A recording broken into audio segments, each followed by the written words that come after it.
C'est son chez-soi, le premier de sa vie. Emmanuel avait 47 ans lorsqu'il a emménagé dans cette résidence. Jusqu'alors, il vivait chez sa mère.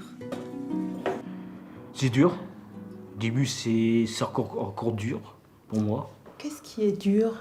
De mes angoisses, voilà. J'ai beaucoup d'angoisse. Des fois, je pense, c'est con que mon père n'est pas là, voilà. Il me manque, c'est vrai qu'il me manque beaucoup.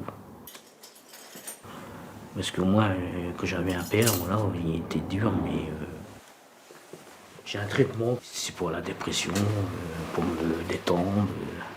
Mais elle est toujours là, la maladie, c'est ça. C'est dur. La maladie d'Emmanuel, c'est une lourde dépression qui l'empêche de travailler depuis 10 ans. Il est en invalidité professionnelle. Depuis 1 an, il expérimente la liberté et l'autonomie d'une vie d'adulte. Bon, rien du tout, ça va. Mais dans un cadre protecteur et sécurisant. Comme lui, tous les locataires ici souffrent de troubles psychiatriques. Le mardi, à la résidence des Berges du Sartel, c'est petit déjeuner collectif. C'est gentil qu'il y ait un petit déjeuner comme ça, par Delphine, c'est gentil, et c'est bien. Moi, j'ai toujours dit que c'était ma deuxième famille, parce qu'ils sont chaleureux. Solveig est animatrice sociale. Delphine, éducatrice. Toutes les deux sont employées par le bailleur social pour veiller sur les résidents et rendre possible leur cohabitation. Bon, on déjeune? Ouais, on y va. On passe à autre chose. Non, c'est pour vous. Donc, il faut être attentive, que ce soit en individuel ou en collectif. Donc, ces moments-là, c'est important, les petits déjeuners, parce qu'on voit un peu leurs relations entre eux, qu'est-ce qui peut se passer, si ils ont passé une bonne soirée ou une bonne nuit, on le voit assez facilement maintenant. Il n'y a pas de mort dedans, t'inquiète pas. Il n'y a pas d'émotion jeu. Il n'y a pas de macabre. Comme Raïm, tous ici ont vécu des séjours en hôpital psychiatrique. Aujourd'hui, ce sont les soignants qui viennent à eux. C'est Fabien. Comme 80% des patients de la psychiatrie, ils sont désormais soignés hors les murs, loin de l'univers contraint et des camisoles.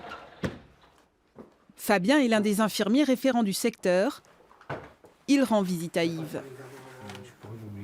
Vous avez oublié de prendre votre traitement ce midi. Ouais. Comment ça se fait, ça?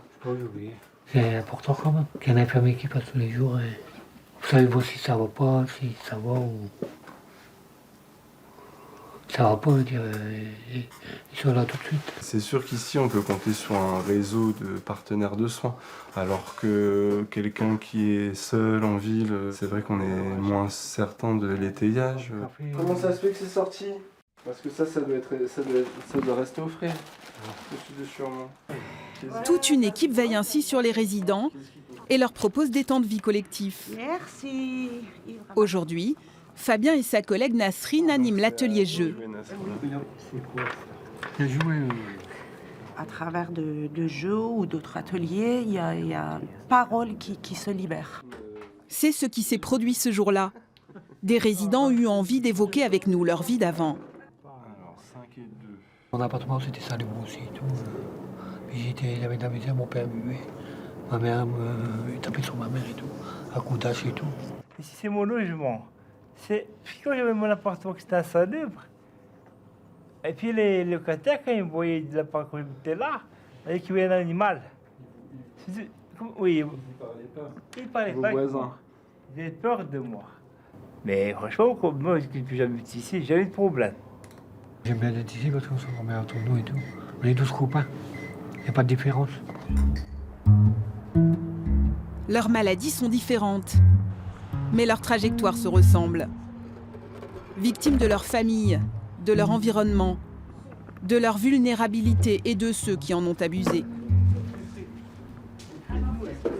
Il est temps que les opinions publiques changent là-dessus. Où la psychiatrie fait peur, où la psychiatrie, les gens sont dangereux, où la psychiatrie, voilà, on va se faire tuer. Mais non, non. La folie, elle est à l'extérieur plutôt. Faites attention plutôt à l'extérieur qu'à l'intérieur. Vivre comme tout le monde, au milieu de la ville.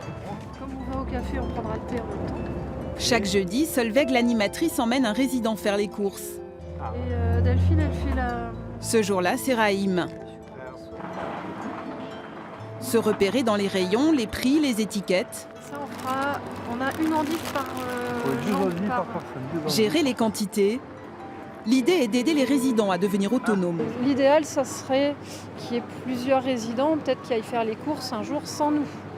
Le but, c'est aussi que on n'ait plus besoin d'être là. Une cuillère à soupe de sucre. Avec les courses de Raïm et Solveig, les résidents confectionnent ensemble le repas collectif du jeudi soir. Tu fais pas toutes les patates? Un rendez-vous rituel. Ces locataires-là ont besoin d'un emploi du temps très structuré. Parmi les 24 résidents, une bonne moitié participent. Les autres restent dans leur appartement. Ça n'empêche pas que nous, on les rencontre quand même, soit à leur domicile ou dans nos bureaux. Donc, et puis, tout doucement, je pense qu'on va y arriver, les amener au collectif. C'est important, hein, le collectif, mais ce n'est pas non plus une fin en soi. Mon but, c'est qu'ils se sentent bien chez eux et en sécurité. Et qu'ils se sentent vraiment chez eux.